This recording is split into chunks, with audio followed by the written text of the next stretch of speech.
મિત્રો જય દાદા દ્વારકાથી તેમાં પવાની કેમ છો બધા મજામાં ને મિત્રો આજે આપણે વાત કરીએ કે તમારું સીતું કરવામાં કોઈનું ઊંધું ન કરી નાખતા મિત્રો વાત એવી છે કે નિજ ફાયદાના કારણે આજે માણસો અનેક પ્રકારનો ફાયદો ઉઠાવે છે અને આ ફાયદાના કારણે ક્ષણિક તમને સારું લાગે છે પણ પરિણામ ખૂબ ભયંકર આવે છે મિત્રો આપણું સારું કરવામાં કોઈનું ઊંધું ન વારી દેતા એનો મતલબ એવો છે કે તમારા નિજ સ્વાર્થના કારણે કોઈનું ખોટું ન કરતા કારણ માણસનું ઊંધું વળે છે ને ત્યારે એને ખૂબ વેદના થાય છે, પીડા થાય છે, દુઃખ થાય છે.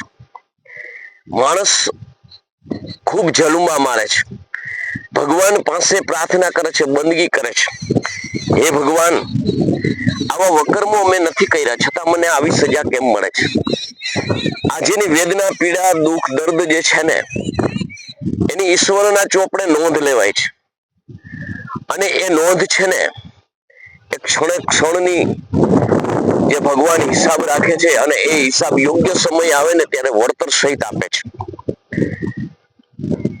આ વળતર એવું તમને આપે છે ને મિત્રો કે જેના જીવનની અંદર એ વળતર માં તમે બચી ન શકો.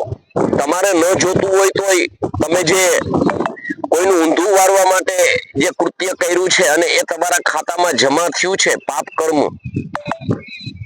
એ વળતર તમે જ્યારે ન લેવા માંગતા હોય છતાં તમને ભગવાન આપણે લગ્ન પ્રસંગમાં ગયા હોય એને સંબંધી તાણ કરી કરીને ખવડાવે ને એમ આપે છે.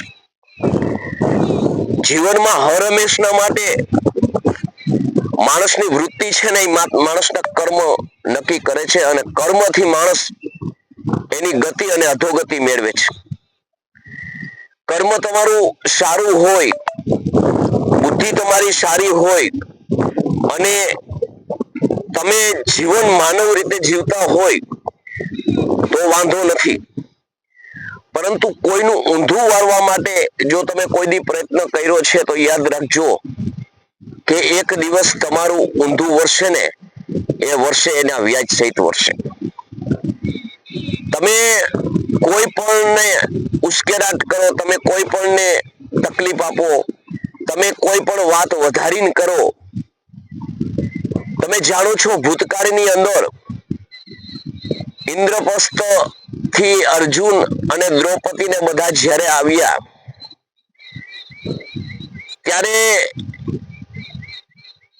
એને જે અપમાનિત કરવામાં આવ્યા, ઘણું ઘણું દુઃખ સહન કર્યું અને જ્યારે ભગવાને એનું સામ્રાજ્ય રચ્યું ત્યારે દુર્યોધન આવ્યો અને દુર્યોધન ને જે એવા દ્રશ્ય ભગવાને એવી નગરી બનાવી, અર્જુને એવી નગરી બનાવી કે એની અંદર જ્યારે દુર્યોધન જાય છે અને જે પાણી જેવું દ્રશ્ય છે અને એમાં ઠેકડો મારે છે અને અમુક ખીણ જેવું દ્રશ્ય દેખાય છે અને જે પડે છે ત્યારે દ્રૌપદી બોલે છે અંધસ્ય અંધ, અંધના અંધરા જ હોય. આ એક વચનના કારણે મિત્રો આપણે જાણીએ છીએ કે મહાભારત થયું છે. આ મહાભારત તમારે જીવનમાં ક્યારે થયું છે કે જ્યારે એવું વચન બોલ્યા ત્યારે થયું છે. પણ મિત્રો કરતા હરતા ઈશ્વર છે, પરંતુ આપણે એટલું કહીએ છીએ કે જીવનમાં હંમેશના માટે એટલું યાદ રાખજો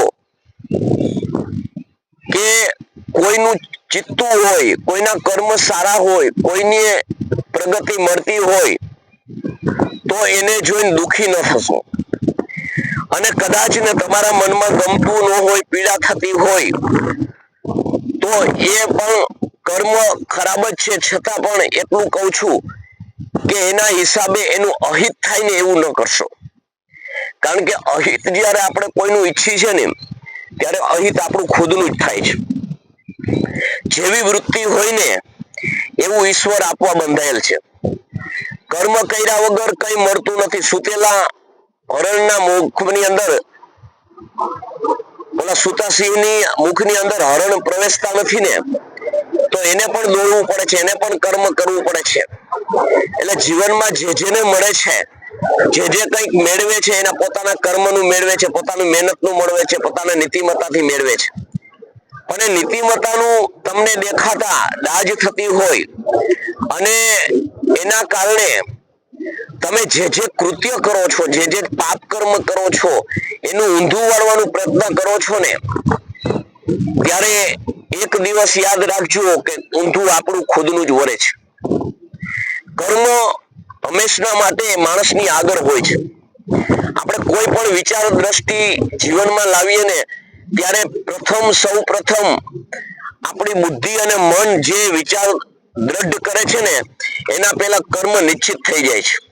આપણે શું કરવાના છીએ, કઈ રીતે કરવાના છીએ, એ આપણું મન અને બુદ્ધિ વિચારે ને એના પરિણામે વિધાતા છે ને એના ઉપર એના આંકડા માંડી દે છે.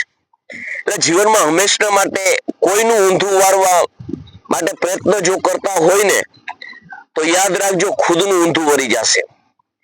કારણ કે ન જાણ્યું જાનકી નાથે સવારે શું થવાનું છે. ભગવાન ખુદને ખબર નહોતી. સવારે જે આખી અયોધ્યાની અંદર રંગોળી પુરાઈ ગઈ છે, આખા ફટાકડા લાવ્યા છે, રંગબેરંગી વસ્ત્રો પહેર્યા છે, રામને સવારે રાજ મળવાનું છે. પરંતુ વિધાતાને અલગ જ મંજૂર હતું. જે હરખ અને જે આનંદની અંદરની ઘડી જે હતી, સવારે સરસ મજાનો સૂર્યોદય થવાનો હતો, એના બદલે કાળી રાત છવાઈ જાય છે. રામને વનવાસ મળે છે અને ભરતને ગાદી મળે છે. એટલે જીવનની અંદર યાદ રાખજો કે કર્મ છે એ ઈશ્વરને નથી છોડતું તો મને ને તમને નહીં છોડે.